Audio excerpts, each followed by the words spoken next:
நீங்க Broadway bus ஸ்டாண்டுக்குள்ள எத்தனை வருஷமா கடை நடத்துனீங்க? எங்க அம்மா காலத்துல இருந்தே வச்சாங்க சார். அப்ப அம்மா போய் 20-30 வருஷம் ஆயிருக்கும். அம்மா போய் அப்ப நாங்க பண்ணியே ஒரு 10 வருஷத்துக்கிட்ட நாங்களே பண்ணோம். நீங்க மட்டுமே இங்க 10 வருஷம் நடத்துறீங்க. பண்றோம். உள்ள பண்ணிருந்தோம். எங்க குழந்தை குட்டிங்க எல்லாம் வளர்த்ததெல்லாம் அதுதான். பிராட்வேல.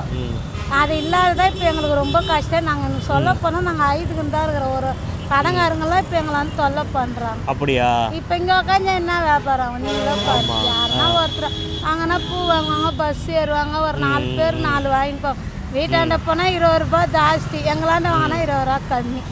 அதை தான் நினைக்குங்க ஜனங்க.